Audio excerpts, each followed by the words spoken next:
Welcome to Movie Class by Pizza Flicks.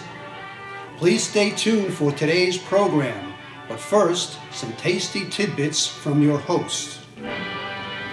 His first audition went so bad, he was ushered off the stage after reading just one line. His Broadway debut was such a flop, it only lasted 4 performances. From these humble beginnings rose one of the greatest actors Hollywood has ever seen, Sidney Poitier. His first real break came as an understudy in the touring company of Anna Lacosta, where Poitier honed his craft during the 1940s. It was only a matter of time before Hollywood took notice.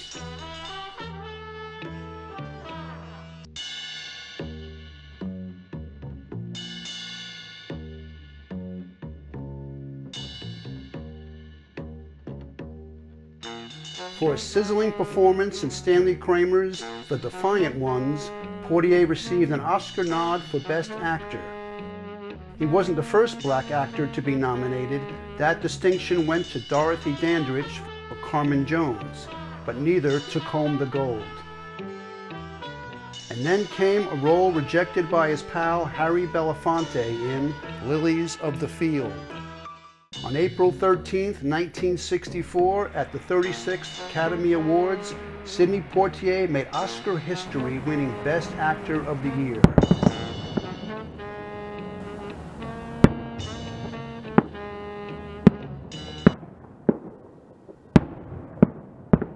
And now for our feature presentation, The Mark of the Hawk from 1957. Starring Sidney Poitier, John McIntyre, and Eartha Kitt. After spending some years schooling abroad, a young politician returns to British colonial Africa and finds his troubled homeland yearning for its freedom.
Oh, Brown, will you fasten this for me, please?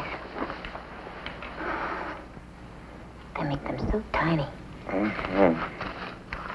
Mon cher, do a special favor for me tonight. Only name it and it's done. It is very special. And there are limits to what I will do for you? Yes, many. But they're all political, thank goodness. Just do not wear the handkerchief tonight.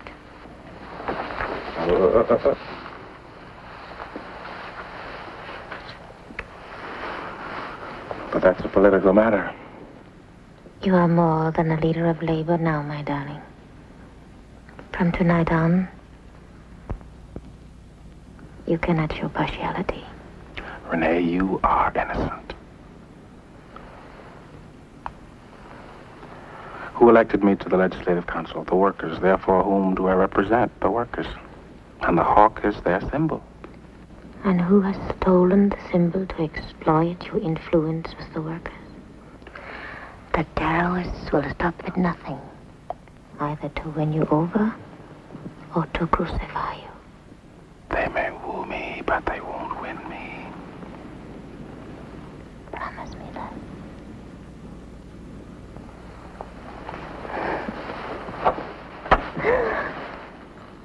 No. What are you up to now? Does my brother invite me to come in? They won't admit me by the proper door. Come in. I apologize to the not quite African wife of the new consul number. Gander, Who look. also is not quite so African as he likes to think. You come here to be thrown out of my house. I've been thrown out of the white man's school. If this is a white man's house, I expect to be thrown out. Kanda, work with your brother, not against him. Let him work with us. Tonight you go to the white man's government house because you've accepted a white man's job. What are you? An Uncle Tom? He was elected by Africans. He's elected by a handful of Africans who qualify for the vote because they're property owners. You think you represent the people? Well, we're the people and we didn't elect you. If you want to stand with Africa, stand with us. Listen.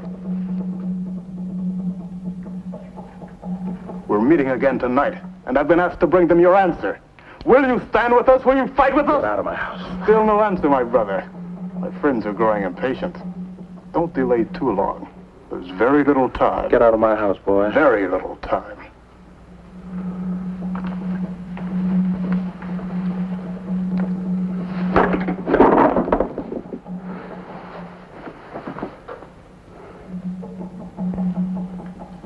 You will not reach him with anger. Don't tell me I shall reach him with love. Some nights I awake from a bad dream. You're alone. They've all deserted you. And I remember again the words of the proverb. Where then are your brothers? My eyes are wet, and I know I have been crying in my sleep, for it seems that you have turned even from me. I will never turn from you, Renee. And in my anger and in my impatience, do not turn from me.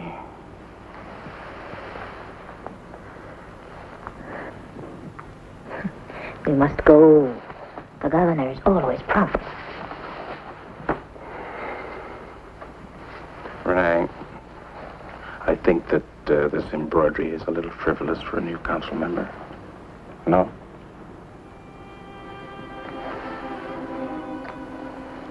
Yes.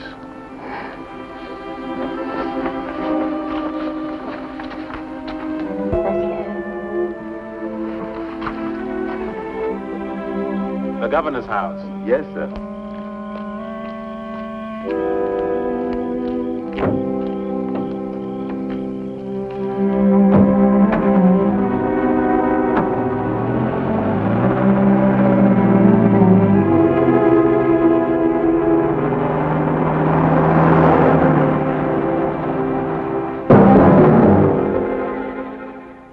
Barbara. Yes, dear.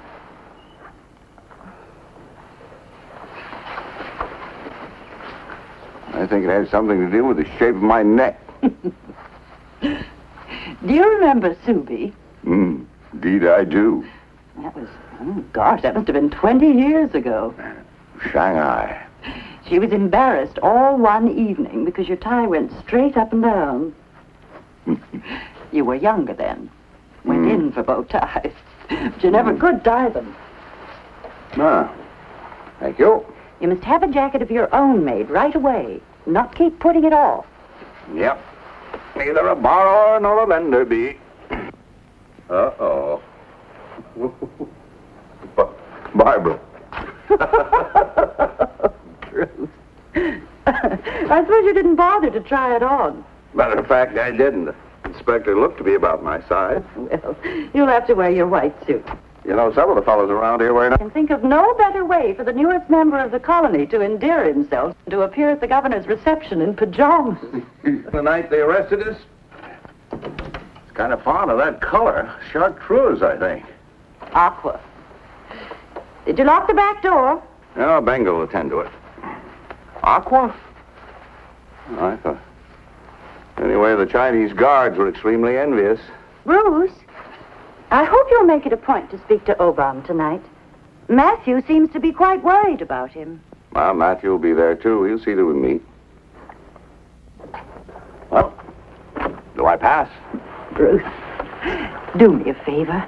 Promise me you won't say anything drastic tonight. I shall be good. If you don't have a dinner jacket, at least wear your best company manners. They'll learn soon enough they've got a rebel on their hands. Well, we might just make it. Benga! It's a fair scheduled at 8:25 for 8:30. Means the governor will be there in the half hour at the second. Oh, just some celebration, most likely. Good evening. Evening, Benga. Evening. Please be sure everything's locked, eh? Inagotako? Odimma. That's a Craig. MS Hakando. Catch it, boy, venga. That's it for Mrs. Craig.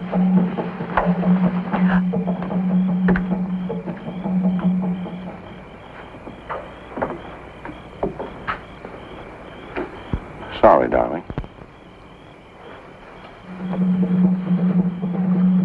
Egbe. Fa beagoli eba.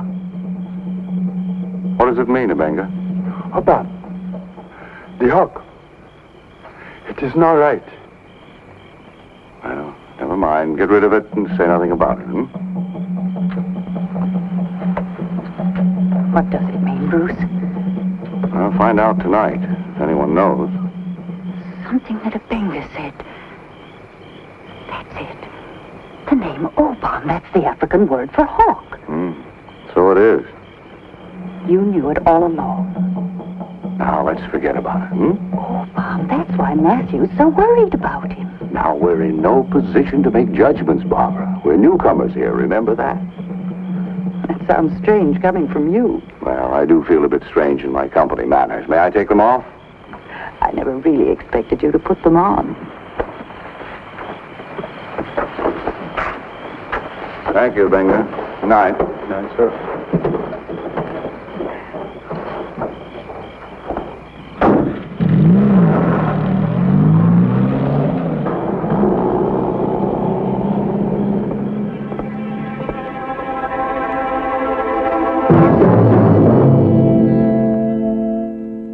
After all, they were here first. Can't blame them entirely. It's the only home they've ever known. That's all well and good. But look how they lived before we came here. Wait till we've been here longer. The whole trouble is they don't appreciate what's been done for them.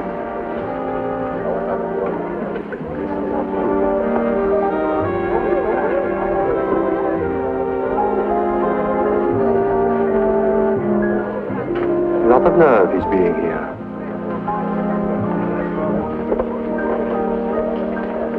One of these days he'll turn his savages loose and slit our throats.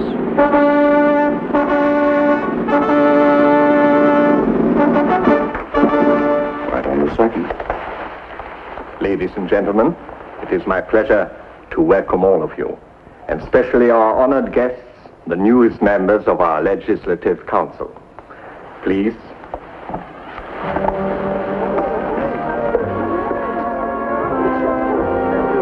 Administrator, but a bit too conservative for my taste. There.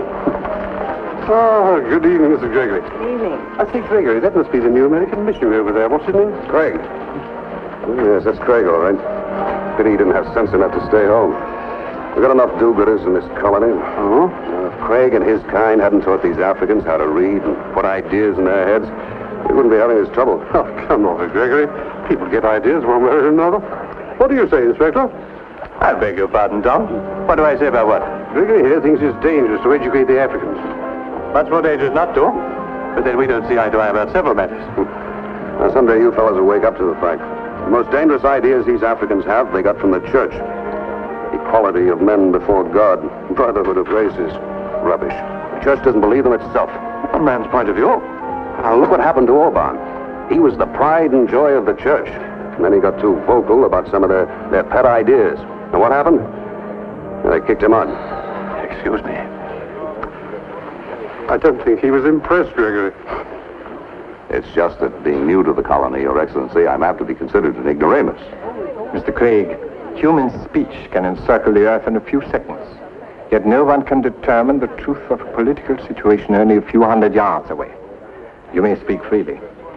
Well, what I was trying to say is that my church has taught the African Christians to hope for social justice, while my white Western world has kept it from them. I see. Of course, it's a much simpler matter to preach progress than to implement it. As a clergyman, you hardly need to be reminded of that. Touché. I take it you expect the church to stand on the side of African independence, come what may. Short of revolution? Well, I certainly wouldn't advocate violence, but in its beginnings, Your Excellency, the church was nothing if not revolutionary. The fact that today it's considered in some quarters as a defender of the status quo is unfortunate. I shall leave it to the inspector to give you assurance that my government at least has not endeavored to use the church. This has been most interesting, Mr. Craig, and welcome to Africa. Thank you, Your Excellency. I believe you left the governor guessing. Doing good. What about a coffee? Oh, thank you. What was wrong with the dinner jacket? Oh, I think I could have got into it 10 years ago. Thank you for the try, anyway. I'm sorry it didn't fit. Inspector, the governor said something about revolution. Are things that serious? Well, put it this way. In the past month, there have been 2 raids on plantations north of here by the terrorists. And someone in this district's been decorating the houses of the whites with dead hawks. What about the governor? I'd say this for him. He leans over backwards, to be fair. We have a curfew, but no martial law. He supports the vote for Africans, but he knows the danger of moving too fast. Won't let either the Africans or the Gregories take the law into their own hands. But while he thinks Obama needs watching, well, so far at least better give him all the rope he wants. You know the man with him? Pastor Mogo? Oh, no, not well, it is. I first met him at a conference in Switzerland. One of the finest minds in Africa. I realize that my congratulations on your election come a little late. I called at your home yesterday. I'm sorry I wasn't there. I've been wanting to hear your explanation of my brother's dismissal from the mission school. It may be that the principal acted hastily. But you know as well as I that the boy has been using the school as a center for political agitation. I hope I'm not intruding. Well, of course not. Obama, allow me to present Bruce Craig. Good evening. I've been looking forward to this, sir. I believe I am intruding. Obama, Mr. Craig has come from America at the invitation of the African Church. You will look far to find a more sympathetic listener. Perhaps then you'll enjoy hearing my explanation of why my brother was expelled from the school of your church. Oh, I hadn't heard of this, Matthew. It happened shortly before you came. My brother Kander is associated with Africa's independence movement. He's not what the church considers politically agreeable. Accordingly, he was expelled from its school for the same reason I was asked to leave the church. I've been wanting to hear your side of the story. The truth has but one face, Mr. Craig. I happen to believe that. But I also believe that one must look behind the face of truth to find the truth itself. Fear can make men act thoughtlessly and foolishly. I've been afraid. Doubtless you too have been afraid. I can assure you churches often have been afraid. The church that would claim my loyalty must not itself be claimed by fear. With that too, I can agree. This will be news to you, Matthew. When Mrs. Craig and I stepped out of the house this evening, we were greeted by a freshly killed hawk. Now, the truth there, of course, is that I'm a white man. But I'm more concerned about what lies behind the face of that truth. I give you my word, Mr. Craig. I had nothing to do with this unfortunate occurrence. I hope you believe me. I do, and I didn't mean to imply that you were associated with the incident. My opinion of you, sir, is based solely upon the esteem in which Pastor Amugo holds you.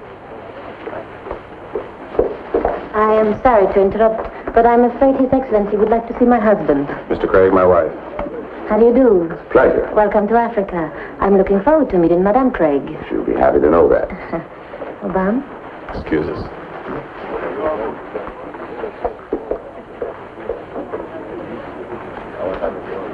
I believe I owe you an apology. I doubt that, Matthew. Could we talk out there?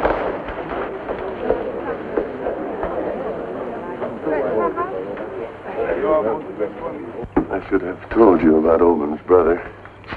Does not help matters any that Obama himself was asked to leave the church. Are the communists really supporting his union? They support any cause that will serve their purpose. Obama has denied personal connections, but still they campaigned for him. It was solely on that basis that the elders of our church asked him to leave. But you're not happy about it, are you? No, we were wrong in dismissing him. As long as he was in the fellowship, there was a chance the church could influence him. What do they mean, Matthew? I do not know. It has been happening more frequently. About the dead hawk, this is not the first time. The terrorists seem to be using it as a kind of warning. But so far, there has been no violence around here. But the word for hawk is Obama. Yes, it is the official emblem of his party. The terrorists are a radical element within the party, and they want to make it appear that Obama is in sympathy with them.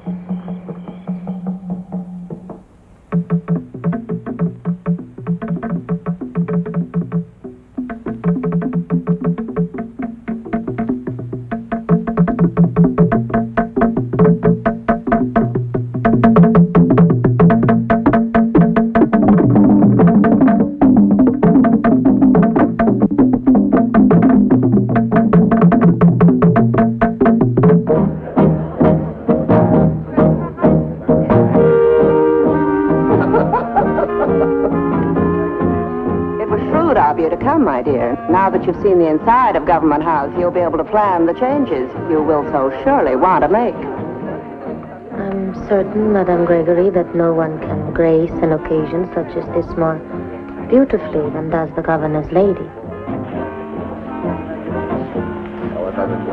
Tomorrow's meeting of the Legislative Council will begin promptly, gentlemen. The agenda's unusually full. I've only got one proposal to make myself, Your Excellency. Mobilization of the colony's manpower, I imagine. Yes, sir. It's already on the agenda, but I doubt that we'll get around to it. Well, gentlemen. Obama, Inspector Hall tells me you're planning one of your public meetings for the day after tomorrow. That is so, Your Excellency. Some of your meetings have got out of hand. The police are afraid of an outbreak. All I have to say, Your Excellency, I shall say before the council tomorrow. I assume I shall have the privilege of the floor. Obama, you know perfectly well I don't question the right of free speech. But the last thing I want to see in this colony is martial law. Some are already demanding it. And I don't want to have any hotheads taking the law into their own hands. Am I to infer, then, that I shall not be granted the floor tomorrow? You are to infer nothing of the kind. I'm sorry I can no longer talk frankly, but as you wish. Tomorrow, then, 10 o'clock.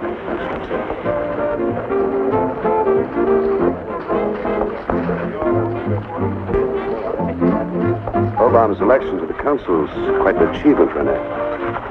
I know he's a university graduate, but still, it's quite a triumph for an African. Don't you agree? I must remind you, Mr. Gregory, that I am African, too. Are you? I'm aware of the notion that African blood is thicker than French, but, well, I've never put much stock in it. Certainly not in your case. You're making this rather difficult. I don't see why. Personally, frankness could make a lot of things easier. Yes, ma'am?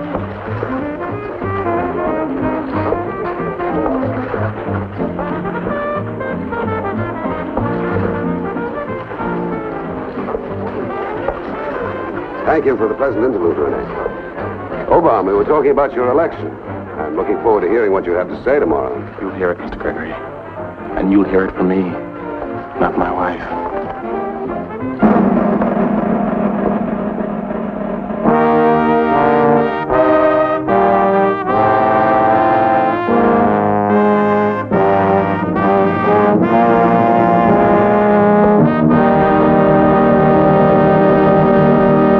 A raid has just been reported, Your Excellency. The Collier place.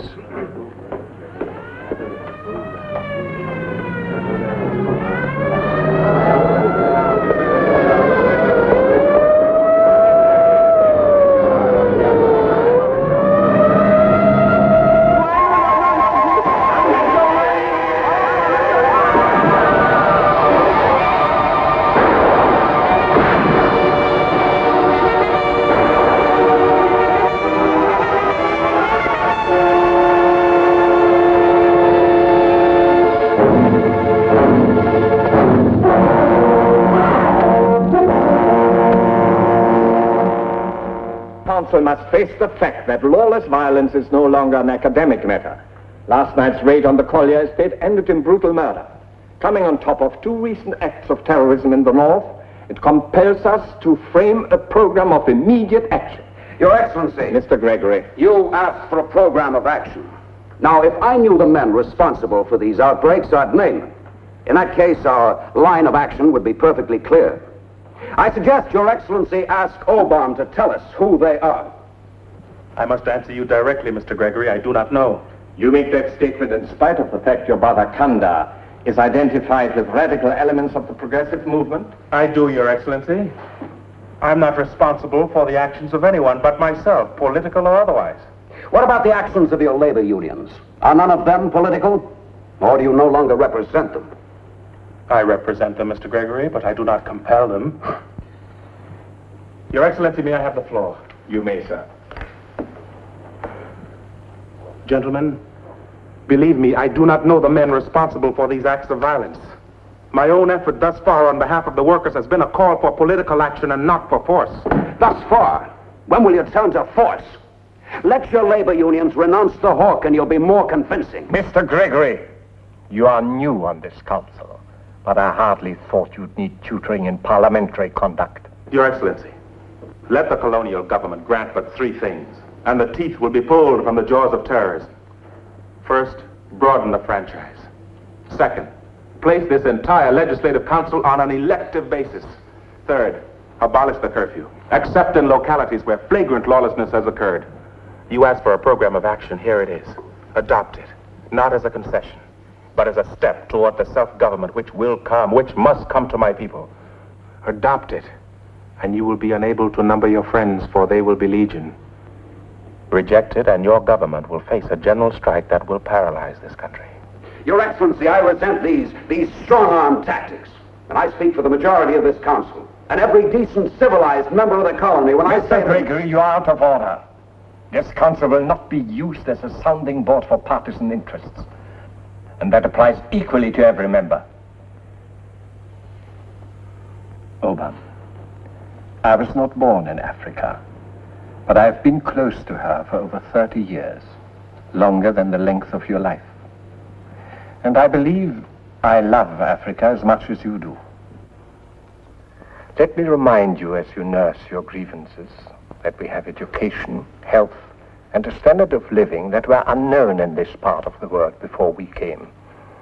You talk of freedom and justice. We have given you civilized methods of justice. And the freedom your people have today is a far cry from their old bondage to tribal superstitions. Until the present emergency, they were free to go and come as they pleased. Your Excellency, it is not that my people want merely to be treated freely or to move freely. My people want to be free. The history of their captivity, whatever its incidental benefits, burns deep. Only name a date for freedom. Give us a timetable for independence. Set a date, any date at all. And we will work together toward the day when this country shall again be free.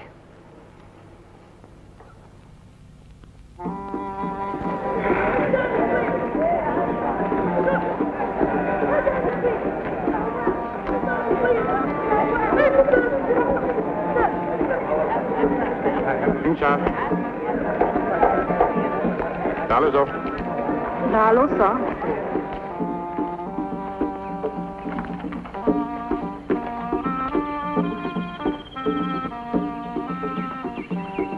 No ano. Inofo? Dai, Potagola. Ene kwapo. Dalo Oh, sa. my God. Dalo. Oh, good morning, Sunderlal. Good morning, Mrs. Craig. Nee, Putagola. It hasn't taken you long to get into the harness. No. The harness feels good after being out of it so long. Miss Craig, your new assistant is here. Oh, fine, Doctor. Thank you. Sunderlal, how's the work going? Slowly. The results aren't as tangible as this. Don't expect miracles. Not all at once. Just don't depend on them and they'll come to pass. There we are now. That's all finished. I gave your assistant her uniform. When she relieves you, I could use your help. We'll have to operate. Yes, Doctor.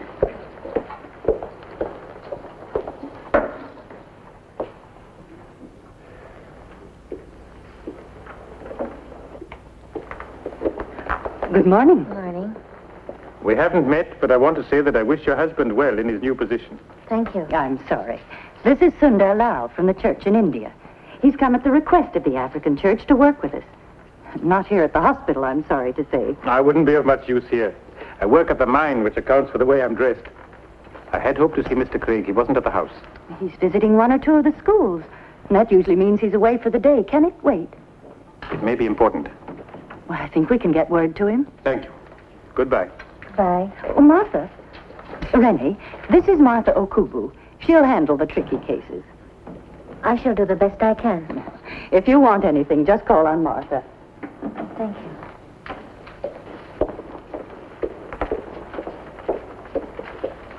Kedu. O tinina inyo yun subu? Asum. Jepu afei. Kankile? Abiyago. Prego.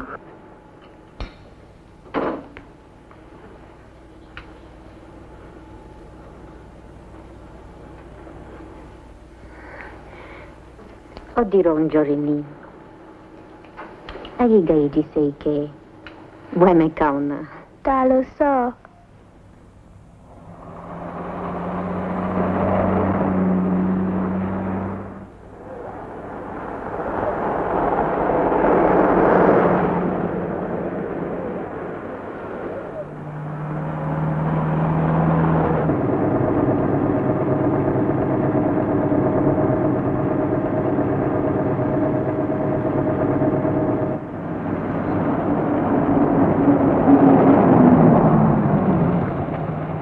Taken your land.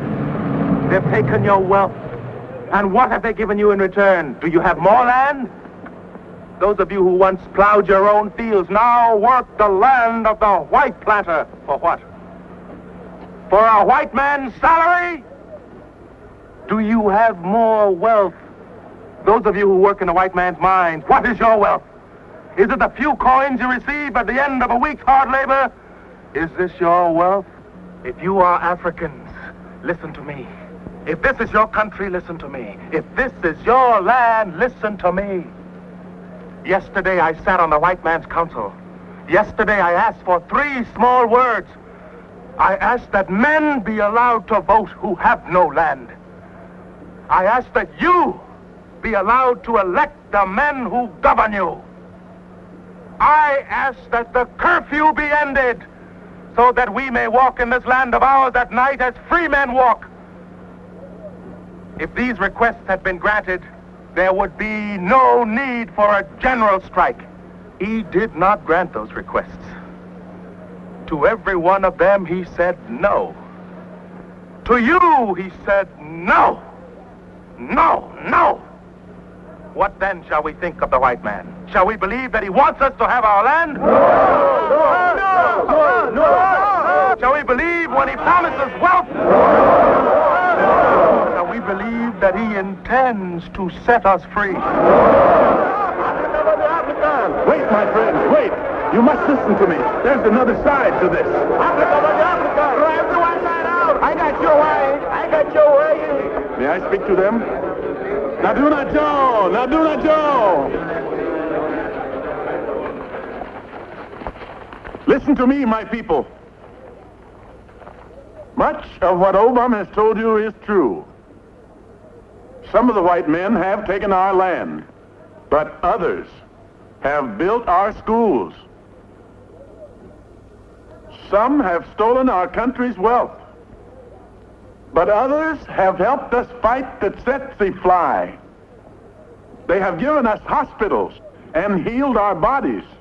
It's true that some would deny freedom to us, but others have given us the word of God, that we may be freed from the jungle swamps of fear and sin. Obam has spoken truth, but it is half-truth. Be careful, my people, lest for half-truth you give yourselves to violence, as some have already done. For those who achieve in violence are fit only for rule by force.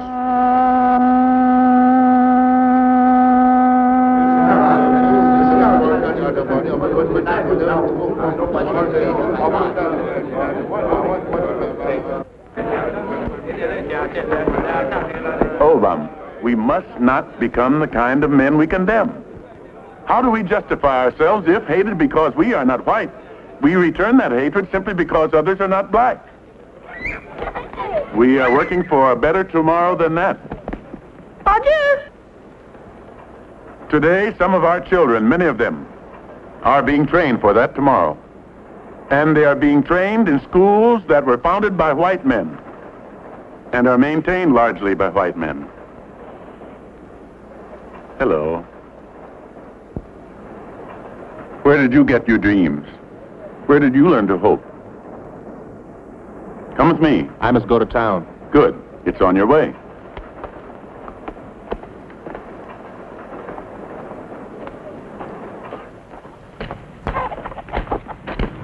Kedu. Kedu. You have a strong, clear voice. Now I want you to listen to some voices to which you have closed your ears. Mother! Mother, this is Obam, my friend. Mother?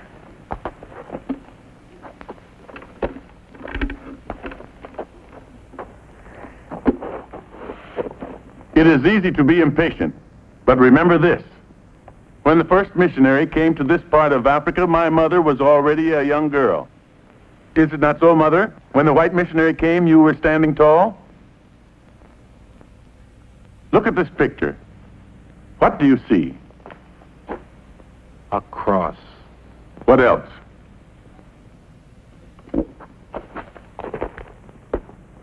Hands are holding it.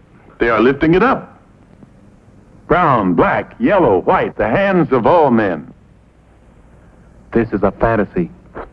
It is reality, my son. This thing is happening on every continent, and you do not know it. You have been as one who sleeps. Not all of us have kept pace with the changes about us. That is our tragedy. It's not that we lack vision, but that our vision outstrips our daring. Always we drag one foot in the past. You speak for the old way of violence and hate, and you think you talk of revolution. Well, I tell you that a greater and more profound revolution has already taken place. In spite of the faltering of his church, Christ has taught our people that they are equal with others before God. Whether the world likes it or not, people are on the march here in Africa and all across Asia, and they will not be stopped. But the direction they take will be determined by men who lead. I pray that they be men of God. And where are such men to be found? In such places as this, my son. Obam, the church to which I give my loyalty is not this small group of men who have turned their backs on you and your brother. I should not still be serving the church if I had deserted because of short-sighted men in our midst. My church is a great company of 700 million Christians across the earth. The living church, of which you and I are a living part. Shall we, whose measure is the measure of man and not of the beast, return to the law of the beast? Our times call for men of noble vision and the courage to make the dream come true.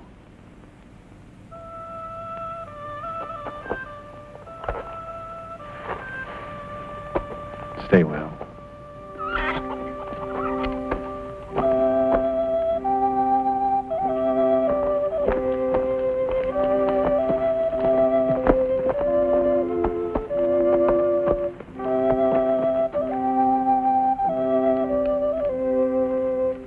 Naba. No, no.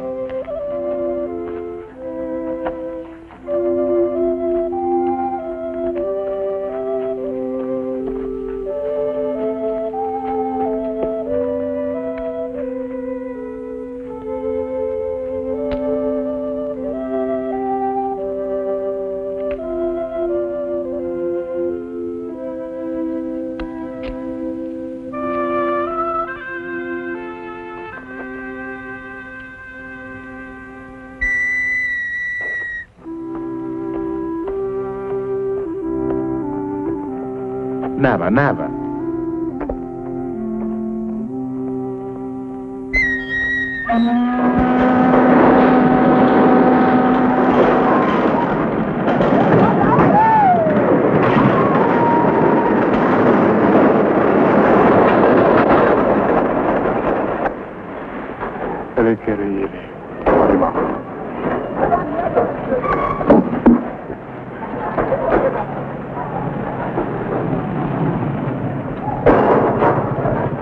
Gregory, what's this I hear about you chaps taking the law into your own hands? Well, Inspector, a few of us out here with our lives and investments at stake decided to protect them. You boys always arrive a bit too late. You can tell your friends the first one to try anything will be shipped home on the next boat. You mean if you have anything to say about it, which you don't. Look what happened to Jim Collier. Police cars roaring through the hills, sirens wide open. A big show. The trouble was, Inspector, Jim's throat was already slit. We've got a constitution in this colony, and we're going to see you abide by it. Keep that in mind. Save your heroics. And your skins. Sunderlau! Thank you.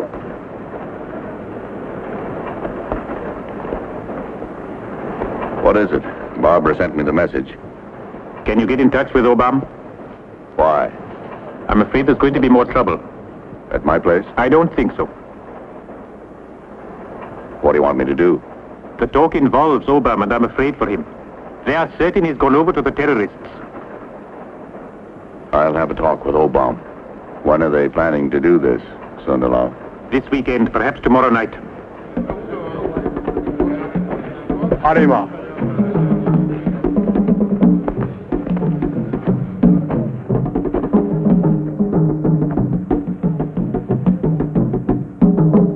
Mwa halako, isi bwegu agwago. Mpanabo, mawo Akanabo. Kanda, listen to me. You are far beyond all this. In my country, there are 10 million Christians who share a faith that is greater than this faith, and a stronger bond than race or country. You will see.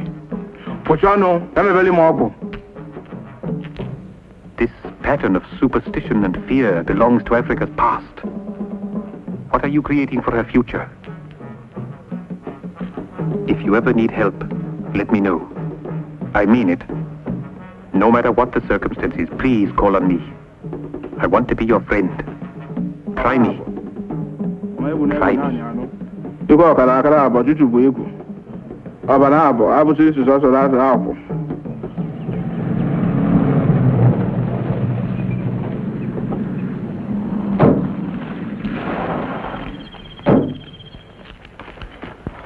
What's the story, Fred? Ben here got it from one of his boys. My foreman lives near Obama's brother, so he did some listening around. It was the terrorists, all right. Young Candace been bragging they're going to pull up another raid this weekend. Any idea where? No, but it's sure to be away from town. They aren't taking any chances. What's this all about? We're heading for more trouble. The police know about it? We'll keep the police out of this.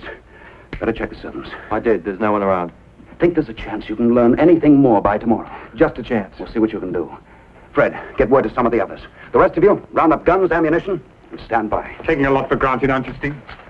I'm through taking things for granted. Jim Collier took them for granted, and the other day he got his.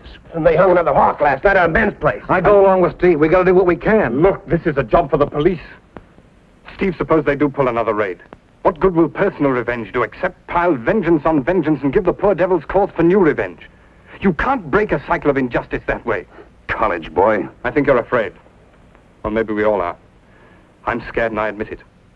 What in the name of heaven have we ever done that we should expect them to lick our boots? God knows we've got good reason to be scared. But God also knows that your answer is no answer at all. It's a retreat into the dark ages. Finished. You can go back to your books. Right, you men, get going. Listen.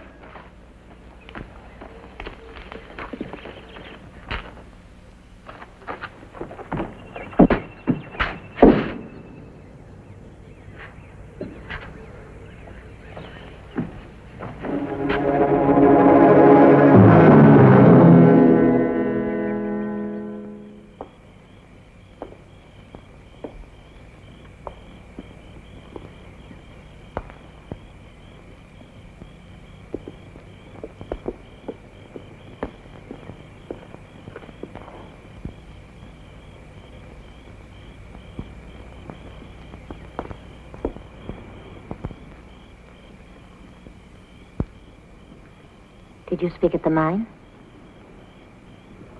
I spoke.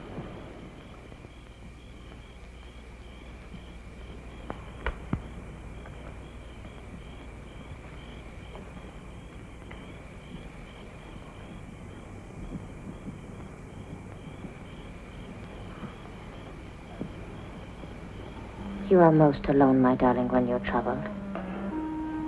Let me share your loneliness. Go back to your book, Renee. There are happier thoughts there than those I have to share with you.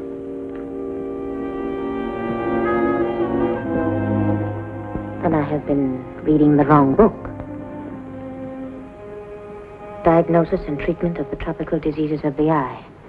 I have been reading about the granulation of the eyelid, characteristic of trachoma. What's that got to do with you? I have volunteered my services at the clinic. There's much I have forgotten. The white man's hospital. The patients were African, so was the doctor. I must do something, Obama. I'm good for very little. How long must we wait? They will do nothing at any cost to themselves, and they intend to give us nothing unless we force it from them. You cannot be sure there's strength to force them. They are more afraid of a single raid than all the talk of a strike. If we could only organize our strength, who knows what friends will come and stand with us? Now you're talking more and more like your brother. My brother may be close to the truth, Renee. A great man has said, there is one thing mightier than all the forces of earth. An idea whose time has come, and the time for Africa's freedom has long since come. Must we endure another century of humiliation? Is there no voice to cry this shame before the throne of heaven? Is there no voice at all?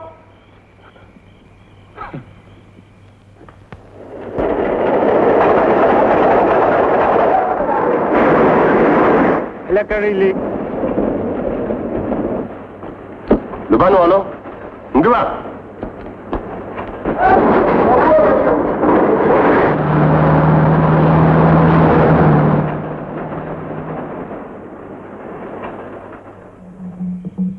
The witch doctor said the raid must be tonight. You must come with us.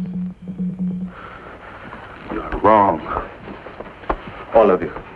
You put too much faith in magic. Call it magic, superstition, or juju, it's necessary. It is foolishness. You were more convincing at the mine.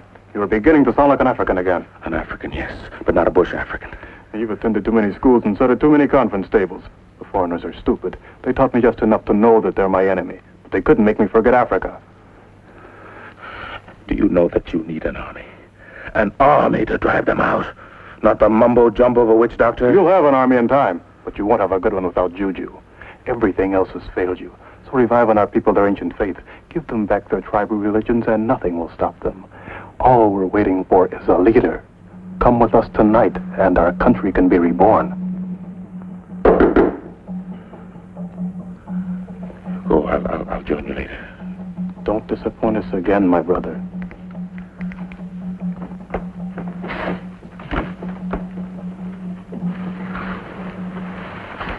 Who is it, Beakley? I'm glad you're here. If Pastor Mugu sent you, you're wasting your time. Now, it was my own idea. Why'd you come to Africa, Mr. Craig?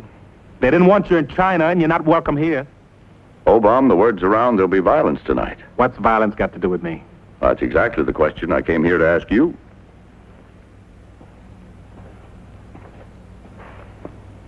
Very well. I once put my faith in reason and calm deliberation. My country's not free. I put my trust in the peaceful sanction of the boycott and the strike, and freedom's as far away as ever. I put my faith in the church, and the church has failed to support my people's claim to freedom. There's little choice left, Mr. Craig. I see. You see. You see only what you're conditioned to see. You see with the eyes of a foreigner. I see only with the eyes of an African. And we can never have the same vision. I wonder. Men like ourselves have shared the same vision, are sharing it, in fact, in many corners of the earth. And it's a vision that knows no color or race. I believe you had it once. You asked me why I'm here. Well, this is part of it. I don't want to see repeated the same mistakes we made in China. You have nothing to offer me. I think I have, because you've walked straight out of my past. You remind me of my son, and what I learned from him, that much I have to offer you. My son's name was Ming Dao. And when I first saw my son, he was already 10 years old. My associate in the church on the mission compound found him. He was dying in an epidemic that had already killed hundreds of Chinese, including the boy's parents. His mother and father had been members of our little congregation. So when the boy came under our roof, we decided to take care of him. We had no children, and in a few weeks, we adopted him.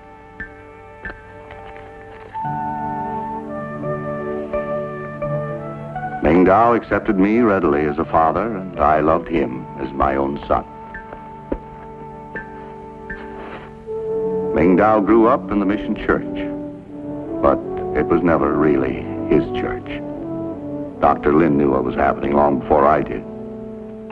I was a foreigner representing an American church, and I was number one man. 3 years later, great political changes were taking place in China.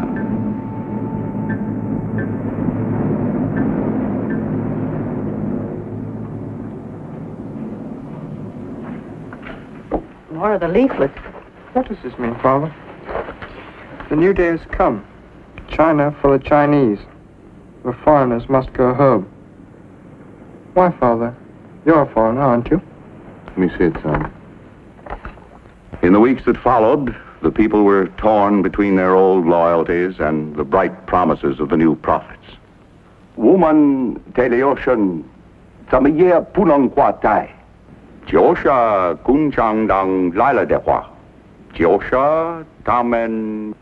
I felt the greatest danger was that when the communists came, and it was certain they would come, the Chinese Christians would be cut off from their brothers abroad. They came before we expected them. They came noisily, but their coming was orderly.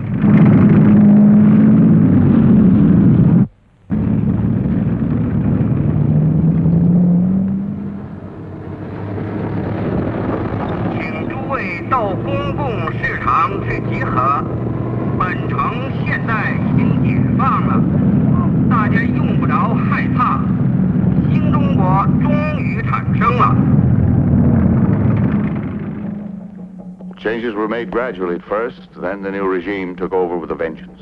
And you were thrown out of China? No, we could stay if we so chose. I chose to stay. I could no longer work at the mission, but I was allowed to teach at the government college. There were restrictions, but for 3 years I saw this people's government at close quarters. I didn't realize how much closer those quarters were to be. Our first inkling of the new turn in events came when my position was canceled. I was ordered back to the mission and confined to the compound. We sent Ming Dao to live with friends until we could be sure of where we stood with the government. It was the last I was to see of him for some time.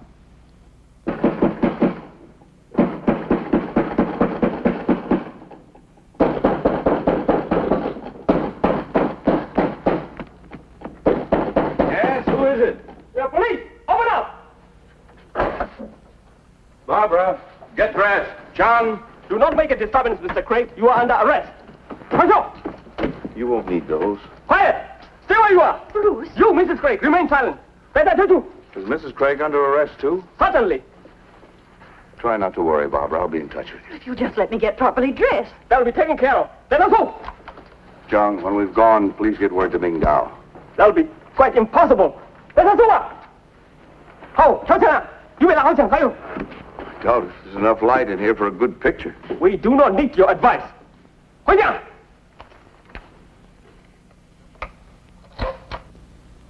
After a year or so, the affair became less like a comic opera and more like a bad dream.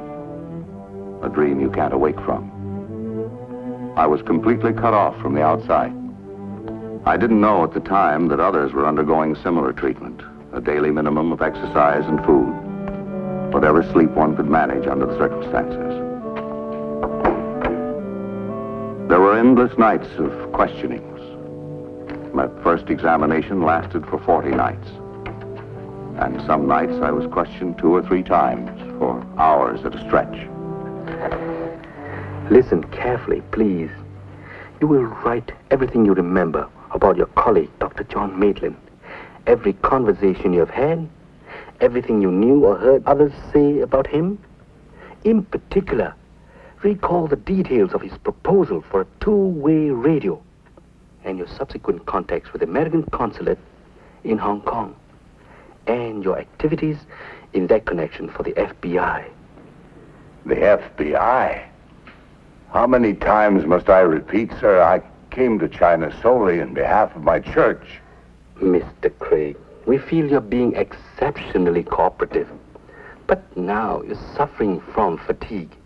We shall provide you with a transcript of Dr. Maitland's testimony. Study it and prepare your statement. When you have rested, we shall talk again. Shall we say in approximately 3 hours? Were you released after that examination? No, apparently I hadn't given them what they wanted. Some weeks later, there was another examination. That one lasted for 35 days. I've misjudged you. That's a heavy price to pay for your faith. No price is too great. I still had no word from the outside from Mrs. Craig or Ming Dao. It was many months later that I learned something of what had happened. I hadn't been seriously ill, but I was mentally confused. At times, I was unable to distinguish between reality and fantasy. My dreams blended with my waking hours, so that it was often difficult to tell the one from the other. I tried to discipline my mind by recalling the faces of my questioners and the soldiers in the room. A new face was a new experience and helped stimulate my senses. There was a new one that day. It was my son, Ming Dao. The change in him was incredible. There was something more than just the years of our separation. I tried to convince myself that this was part of the fantasy. That night, I knew it was real. My son. You became my father. That perhaps is my trouble. I've been unable to forget. I was told you'd let me desert me. Yes, they would have to tell you that. Did you want to forget? I must rid my mind of any thought which weakens my devotion to duty. Yes. I can bear but one supreme allegiance. To God. To my country.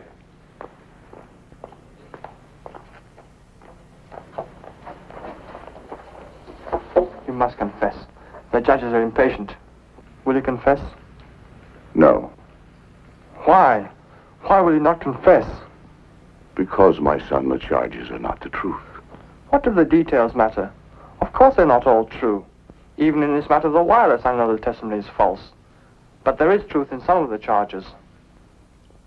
Ming Dao, if they promise to set me free tomorrow, I shall tell the truth. And if they promise to kill me tomorrow, I'll still tell the truth. You cannot deny that you've always been an agent for American imperialism and white superiority. Of course I deny that. I've tried to be a Christian. I failed often, but I failed because I was human, not because I was an agent for any imperialism. You believe that?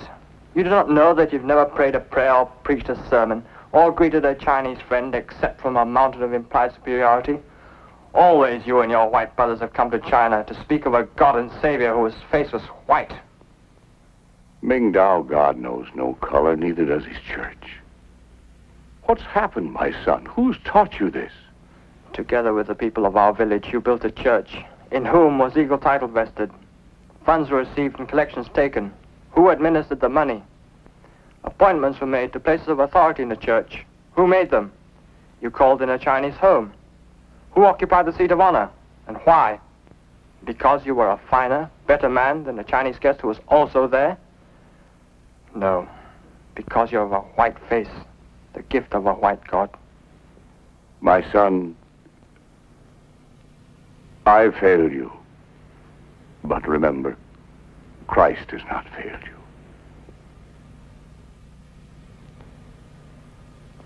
you. I came tonight to help you. I'm here against orders, but I thought I could save you by persuading you to confess. Always I've lost the people I've loved. My parents, you, Missy Barbara. Son, you've lost none of us. And you've not lost Christ. I love my country, but I cannot help her. Much of what I've done in these past few years is in deep conflict with what I believe as a Christian. I can no longer put faith in the bright promises of the people's government. I've seen too much violence, too much oppression, too much bloodshed. It's rarely easy to bear witness to the truth. For you, Mingdao, it will be hard. But you're not alone, my son. Whatever comes, you're never alone.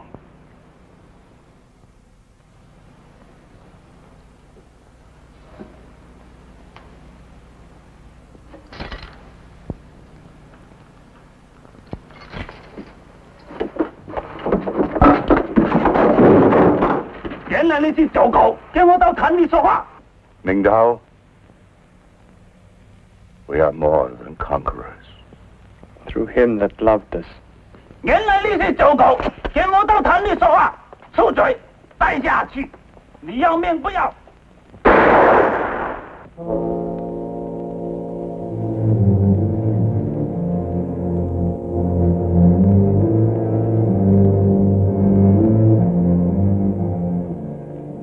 Through him that loved us. It's been 5 years since my release, and I've tried to keep paramount in my life the lesson I learned from my son. It's this: the greatest gift one man can give another is Christ. But the giving is not enough. The Chinese Christian, the African church must know that Christ is theirs. The gift is their very own, to hold and to give again. Because I didn't understand, I failed my son.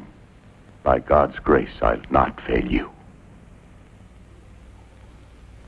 More than conquerors.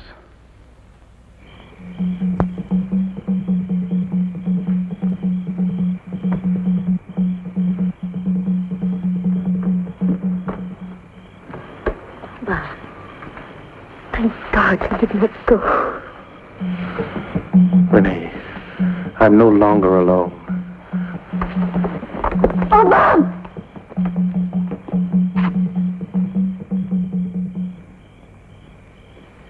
Very much afraid for him. Something is terribly wrong. Where will it happen, Renee? If you know, tell me. I'll do what I can.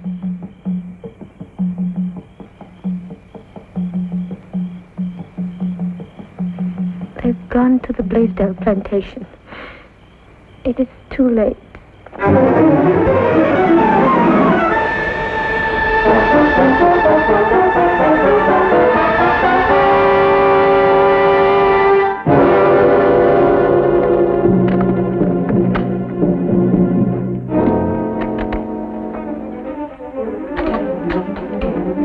let me see Mr. Gregory, please. I must talk to you. Mrs. Carter. Mr. Gregory, you must let us get out of here before it's too late. Mrs. Carter, you must get upstairs and keep quiet. Overhaul, get them under, and quickly. All right, come on. All go back in the room. You'll be quite safe if you stay there. Obam!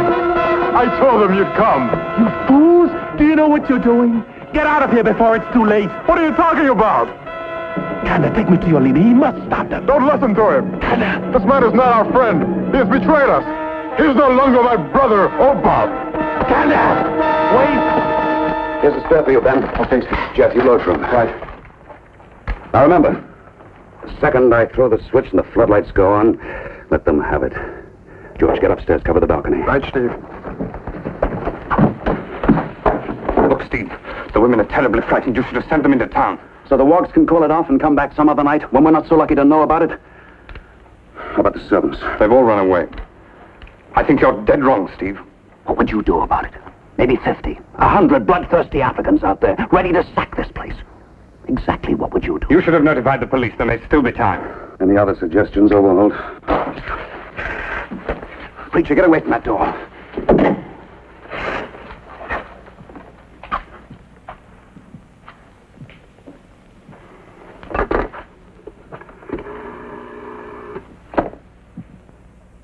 Operator, give me the police.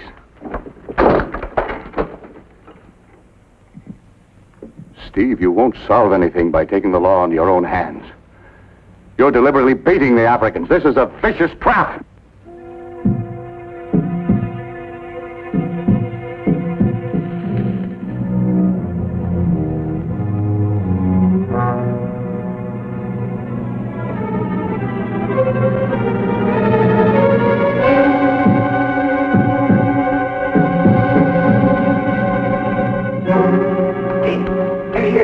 Let me know the moment they're all in the open. Very well, Gregory. You leave me no choice. Mr. Craig! Get back! It's a trap! It's Mr. Craig! Don't shoot! He's a friend! Obam!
Craig.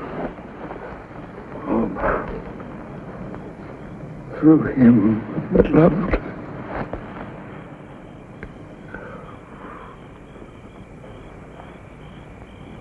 Through him that loved us.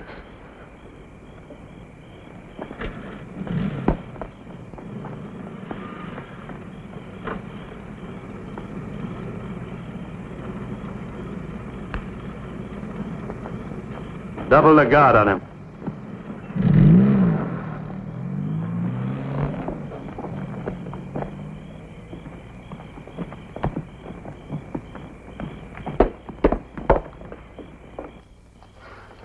Get into hospital with the others and then head back for the compound.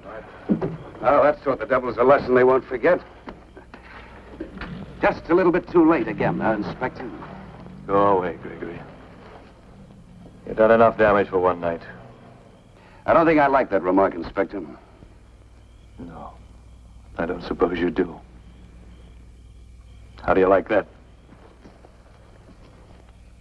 I want all of you men at headquarters tomorrow morning at 10 o'clock.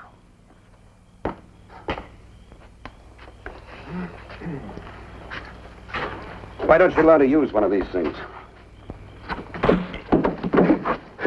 Gregory, take it easy, boy, easy.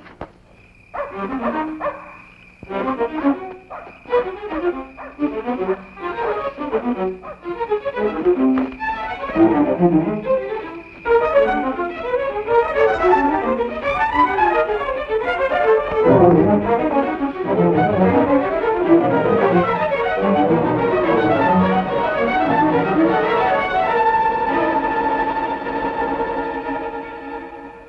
matter what the circumstances, please call on me. I want to be your friend. Try me. Try me.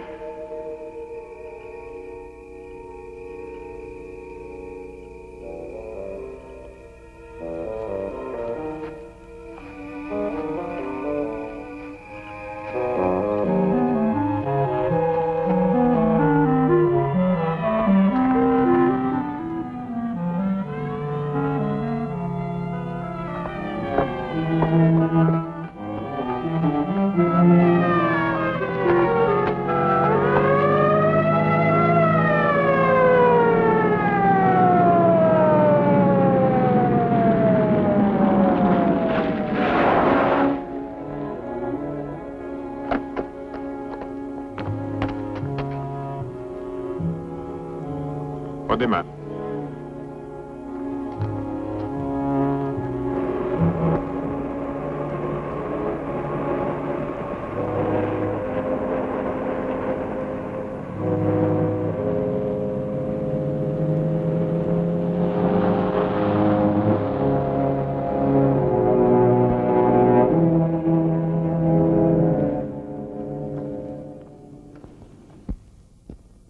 My people, our church invited Bruce Craig to come to Africa to join hands with us and to share with us his rich experience in another land.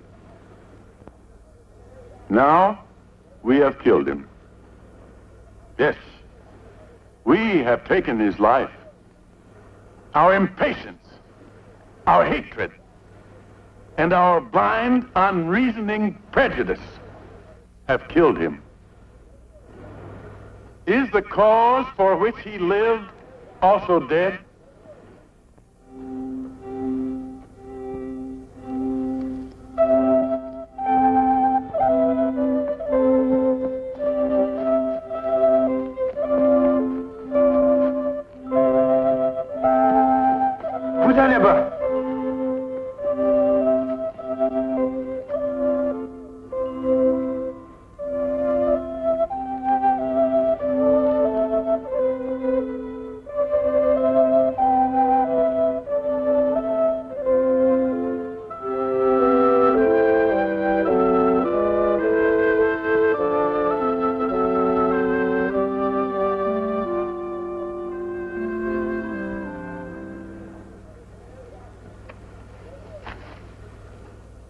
Because some of us were impatient, we are today farther from freedom than ever.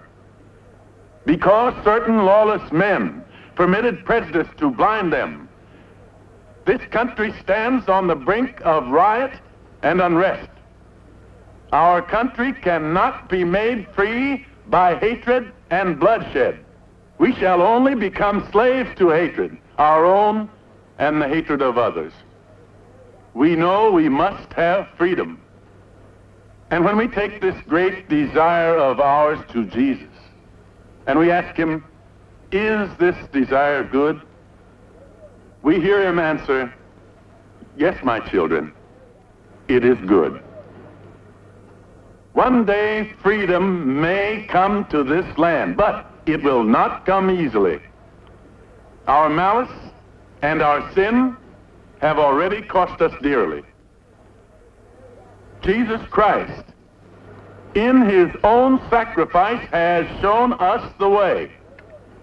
And we must learn to follow in that way before we can call ourselves truly free.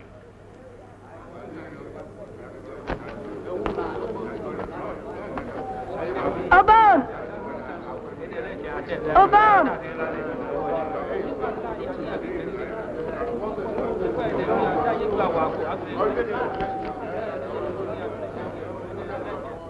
The charges are not true, Renee. But whether they find me guilty or not, I know that you will always believe me. And remember, my darling, I am no longer alone. All my love always. Oban.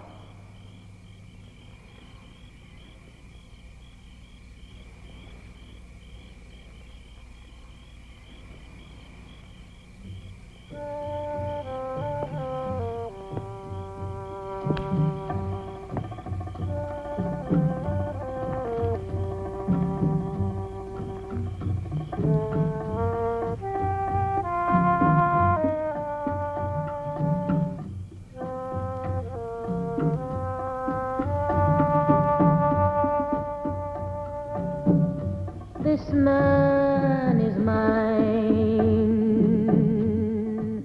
and though he's far from me, his love will always be my guiding star above. This man is mine, no force can tear apart two lives that share one heart and one eternal love.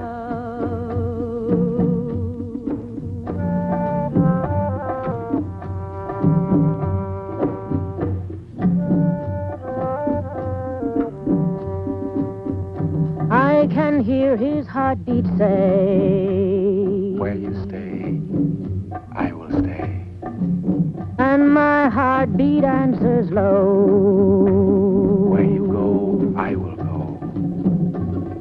I will follow faithfully, that where you are, I may be. And heaven above will guide my love to me.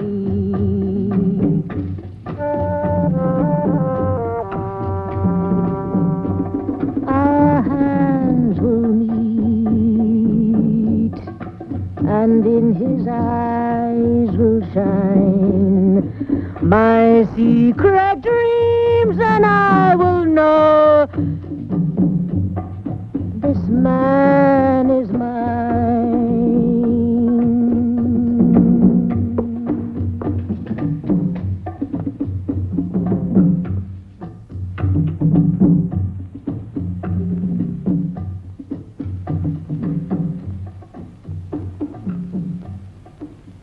Sam's been given a separate hearing. The governor's leading over backward, to be fair. I hope he's not making a mistake. Is it true that Oban's brother is going to testify against him? Yes. Why? To save his own neck. It's as simple as that.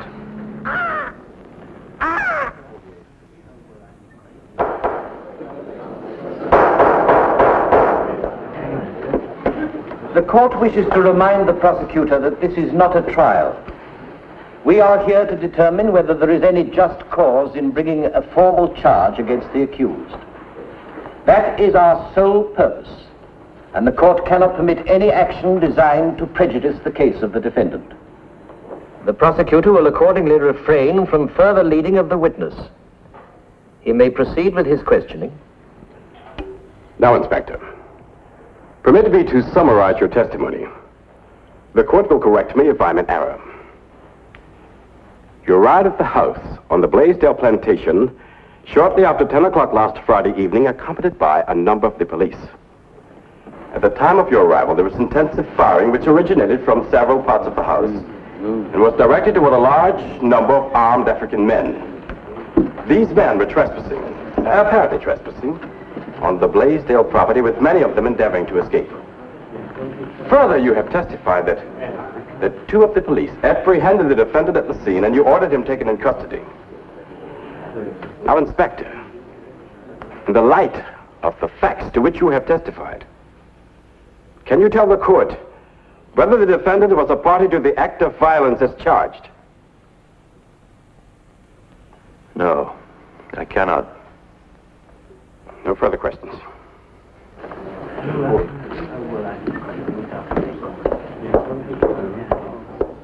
If it please the court, I wish to call one more witness. A witness whose testimony will be conclusive. I call the brother of the defendant.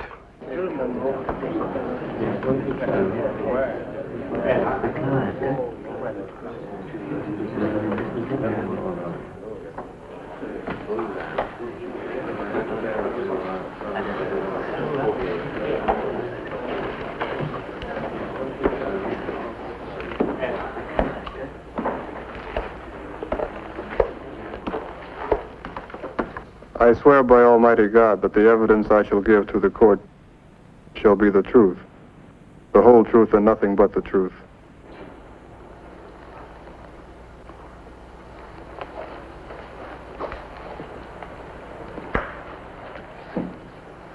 What is your name?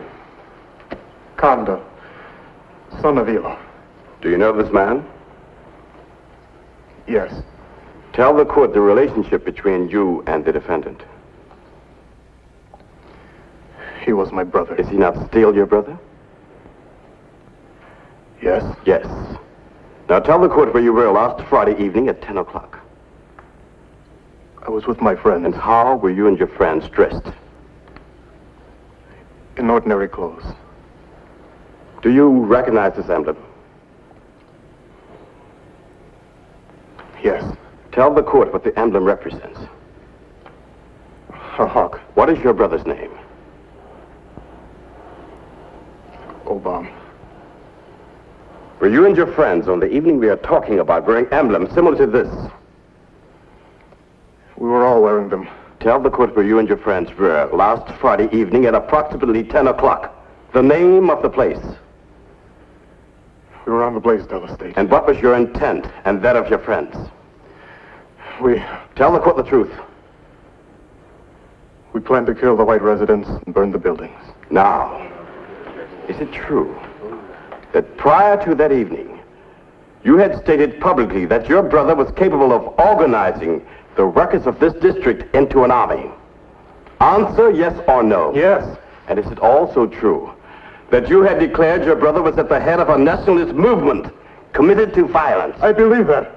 Yes. Now, think carefully before you answer. Was your brother, who is called the Hawk, the man who not only planned the raid on the Blaisdell estate, but was himself the leader of the men?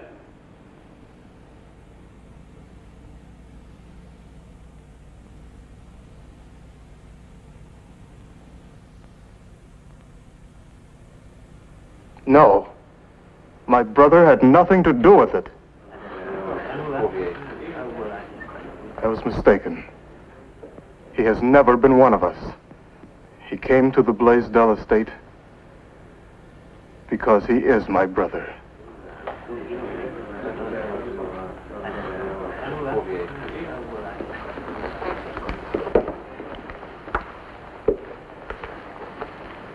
If it please the court. You may speak, but I must warn you that whatever you say may be given in evidence upon your trial. Your Honor, Kanda is indeed my brother.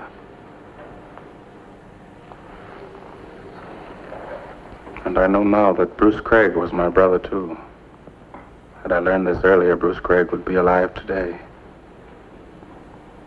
I cannot judge this boy and his companions. But just as Kanda is guilty under the law, before God, I too am guilty as he. I'm guilty, Your Honor, not so much because I was tempted to violence, but because I had already yielded to hatred. I was impatient and proud,